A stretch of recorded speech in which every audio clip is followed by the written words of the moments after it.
We were crowded in that room during the day.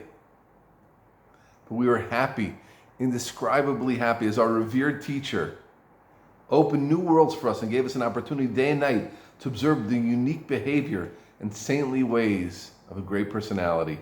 We prepared our simple meals in her kitchen and ate at the same table.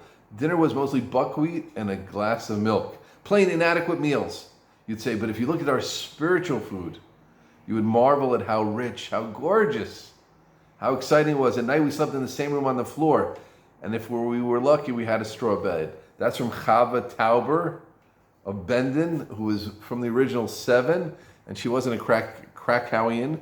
She came from outside, and she actually lived in that small classroom. Okay, so that was what was going on.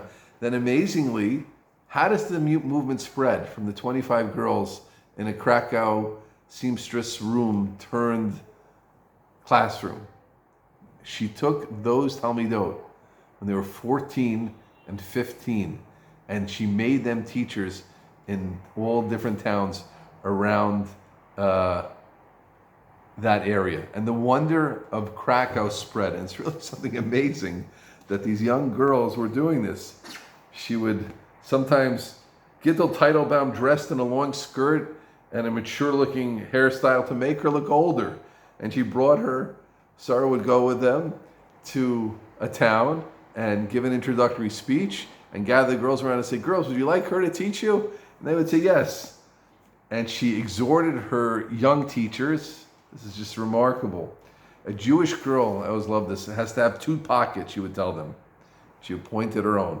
In one pocket, she should carry the motto, Kol Kfuda Bas Melech Pnima. By the way, the word is Kfuda, not Kvoda. Kol Kfuda. All of her honor of the Bas Melech, the daughter king, is inside. That's Nias. She should stay in her tent modestly and quietly, not calling attention to herself. That's one pocket. But in the other pocket, she should carry the principle, Eis Lasos Lashem. It's a time to act for God. There's a time when we have to spread God's truth to the world.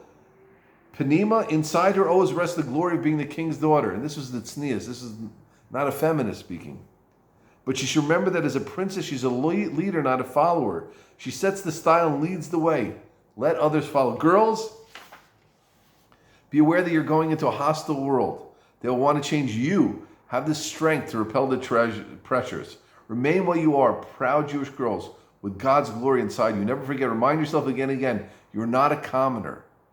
Each of you is a favored daughter of the King of Kings. You have to lead the true path. And if you do, others will follow. If you go with the truth, you will have followers. Beis Yaakov l'chul v'neilcha b'or Hashem. The house of Yaakov, let's go in God's light. And they will follow you in His radiance. So this is how it developed, with young girls who had learned at her hands, that became the teachers. We can't even say the next generation of the next group, the next place over. By 1923, we have 7 schools with 1,040 students. 1923 is the time of Knesset Gedola. I believe it's the time when Meir Shapiro introduces Daf Yomi and the concept of Yaakov, Yeshivas Chachmei Lublin, at the Knesset Gedola of Agudas Yisrael, and that's when the Agudah first recognized the Beis Yaakov movement. It's about 5 years in. 1924, we already have 22 schools with 4,500 students, and from there it just keeps going.